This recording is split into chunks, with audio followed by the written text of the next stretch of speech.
News नशा, आदत हर खबर की। नमस्कार दोस्तों, मैं प्रिंस गौर। लोकसभा के सत्र में राहुल गांधी ने सोमवार 1 जुलाई को जो भाषण दिया, उससे सियासी महकमे में भयंकर हंगामा मच गया। राहुल गांधी के भाषण के एक हिस्से में हिंदू समाज का जिक्र किया गया था, जिसके बाद सत्तारूढ़ पार्टी बीजेपी ने कांग्रेस को हिंदू विरोधी करार दे दिया। हमारे साथ वरिष्ठ पत्रकार राजकुमार जी मौजूद हैं। राजकुमार जी, आपका बहुत बहुत स्वागत है। मैं आपसे ये जानना चाहूंगा कि जिस प्रकार से बीजेपी वाले हो हल्ला कर रहे हैं राहुल के भाषण को लेकर, तो इसमें बीजेपी की कैसी राजनीति छिपी है? धन्यवाद प्रिंस जी मैं यहाँ पर आपको बताना चाहूंगा कि जो भारतीय जनता पार्टी की जो सरकार थी, आज से जो 10 साल पहले जो सरकार थी वो मोदी सरकार थी। चूंकि इसमें काफी जो है इस बार जो अंतर आया है, और जिस तरह से जो भारतीय जनता पार्टी के कुछ एक सांसदों ने जो संविधान पर हमला किया, तो जनता को, भारत की जो जनता है उसको पता चल गया कि जो भारतीय जनता पार्टी को अगर ज्यादा सीटें दे दी, अगर 400 पार कर दिया तो ये लोग संविधान को बदल देंगे। इसलिए जो है भारतीय जनता पार्टी को जो है बहुमत नहीं मिला, जिसके कारण जो है नरेंद्र मोदी सरकार ना हो करके ये एनडीए सरकार बन गई है।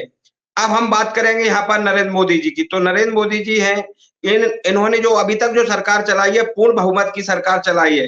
चाहे वो गुजरात में मुख्यमंत्री रहे हो तब इन्होंने सरकार चलाई हो, चाहे अभी जो है 10 साल की जो 2014 से लेकर के 2000 जो अभी तक चुनाव नहीं हुआ, 10 साल की ये सरकार है। ये सरकार जो चलाई है, ये बहुमत, पूर्ण बहुमत की सरकार चलाई है। तो उन्होंने जो घटक दलों के साथ, जो एनडीए के साथ जो सरकार अभी जो बनाई है, इस तरह की सरकार चलाना उनको बिल्कुल भी नहीं आता। इससे पहले जो 10 साल तक कोई भी नेता प्रतिपक्ष नहीं था। नेता प्रतिपक्ष ना होने के कारण जो है इन लोगों ने संसद में मनमानी की है, मनमानी ढंग से जो है ऐसे कानून पास किए जो जनता के लिए काफी दुखदायी है। जैसे कल 1 जुलाई से जो भारत न्याय संहिता के अंतर्गत जो है कानून का परिवर्तन किया गया है, वो आम जन के लिए बिल्कुल कतई अच्छी नहीं है।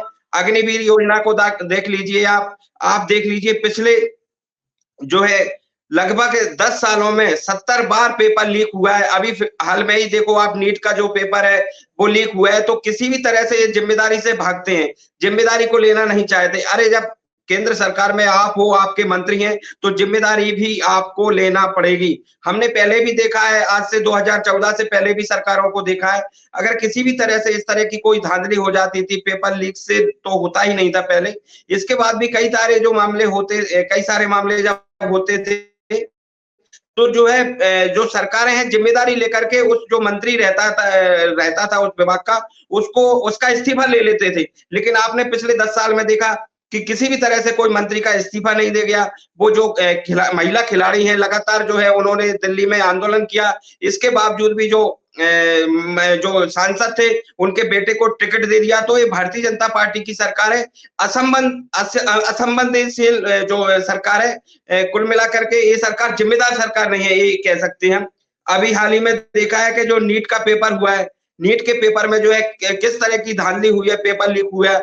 और जिस तरह नीट के पेपर को लेकर के जब विपक्ष इसको संसद में आवाज उठा रहा था, राहुल गांधी जी इसको आवाज उठा रहे थे, तो उनका जो माइक है बंद करने के बाद ओम बिरला जी बोलते हैं कि जो है माइक हम लोगों ने बंद नहीं किया।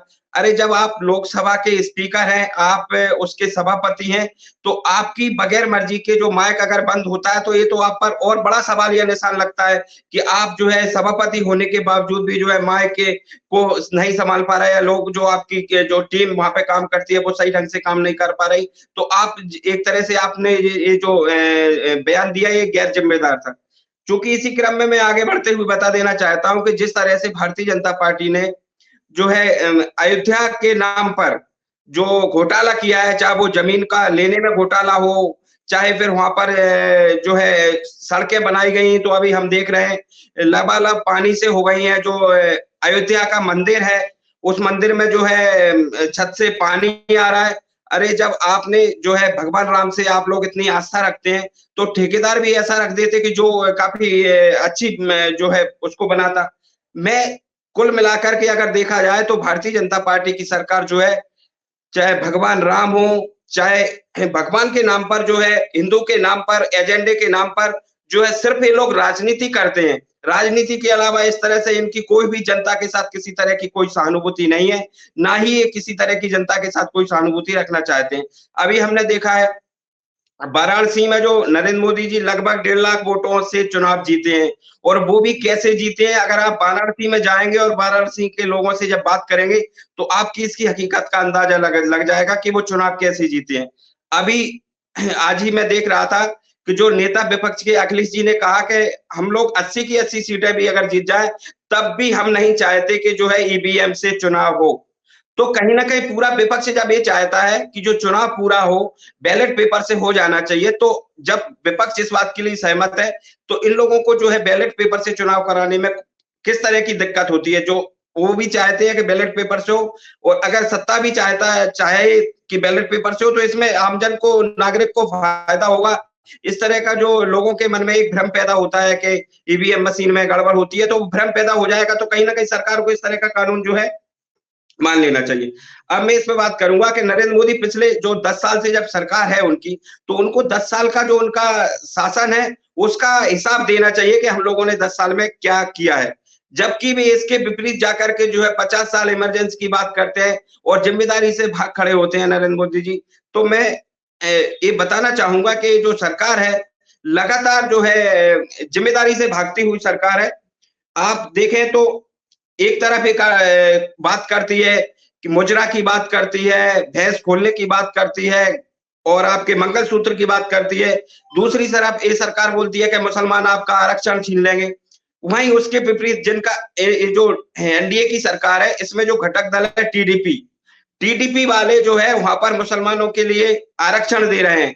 और उससे टीडीपी से जो नरेंद्र मोदी की एनडीए सरकार मिली हुई है, तो इनकी जो विजन है, इनकी विचारधारा है, बिल्कुल भी समझ से परे है। इनकी विचारधारा जो काम करते हैं उससे टोटल विपरीत विचारधारा है।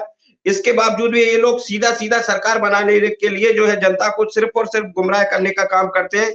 इसके अलावा जो है किसी तरह का कोई काम नहीं करते। अब यहाँ पर बात करेंगे, जो नीतीश जी की बात करें, नायडू जी की बात करें, तो लगातार जो है नीतीश जी हो, नायडू हो, इन लोगों को समझ लेना चाहिए कि नरेंद्र मोदी वही है जो जिस दल को अपने में शामिल कर लेते हैं, उस दल का कहीं ना कहीं भाजपा में आने के बाद जो है उस दल को खत्म करने का सबसे पहले प्रयास करते हैं। प्रेस जी, राहुल गांधी के भाषण के बाद से हमने देखा है कि कई बड़े नेताओं ने राहुल गांधी के भाषण का समर्थन किया है, और इस लिस्ट में ताजा नाम दिग्विजय सिंह का शामिल हो गया है। उन्होंने भी राहुल गांधी के भाषण का समर्थन किया है और साथ ही ये कहा है कि बीजेपी, आरएसएस और नरेंद्र मोदी से तात्पर्य हिंदू समाज का नहीं है।